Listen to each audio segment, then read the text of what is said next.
and welcome to the March 242 team's introduction video. Can you believe it's already March?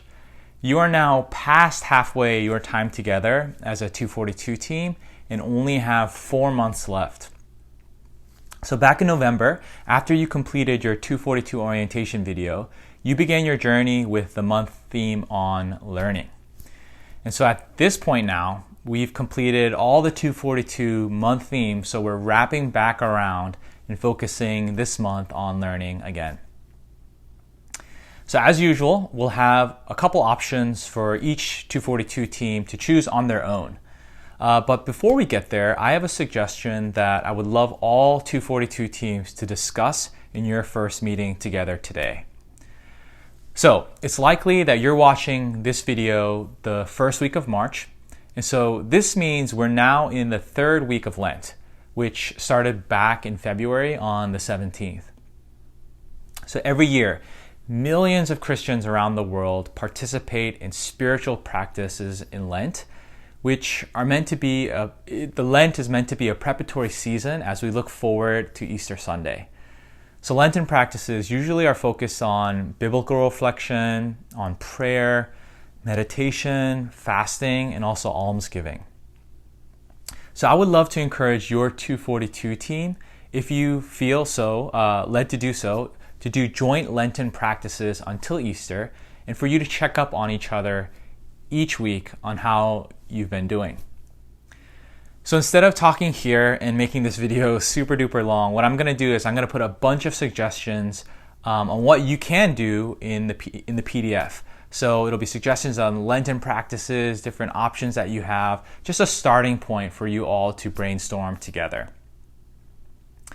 So as I mentioned, again, this month is about learning. And so fun fact about me that maybe many of you don't know is that I used to be pretty proficient at speaking, reading, and writing Mandarin Chinese.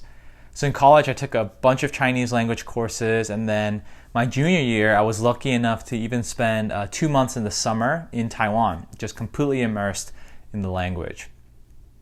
So I'm sure you can relate to the grind of learning a new language. Maybe making flashcards, writing the same character over and over and over on grid paper, practicing pronunciation. Maybe you took a language course where your teacher had you watch super old and cheesy episodes of TV in the language that you're learning. And preparing for the quiz or test, you definitely have that experience. And you may do really well, maybe even get an A.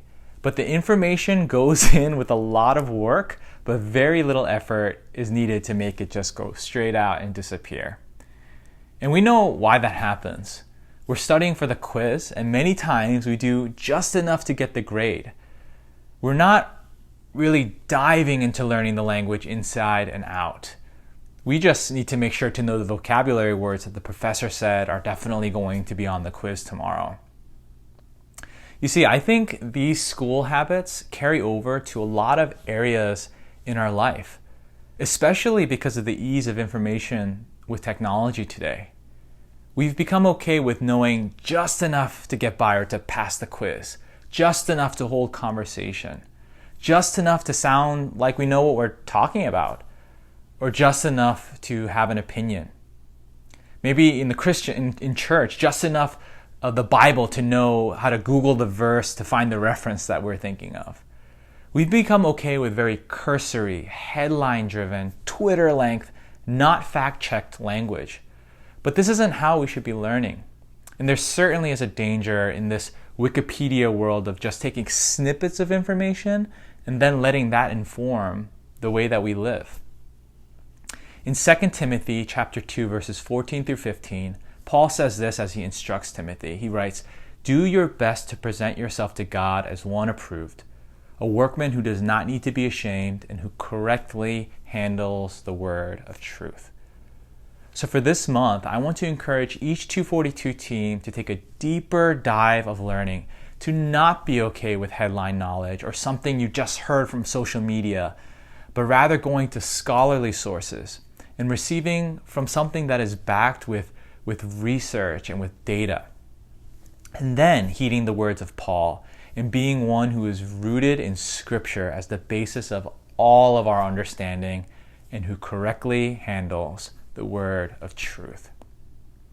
So, whichever option your team chooses for this month of March, I want to encourage you all to dig deeper than the surface and allow the Lord to train your minds and your hearts with deep learning and understanding so we can be better equipped to live our lives for the glory of God and the good of all mankind. So have a great month together. God bless you all.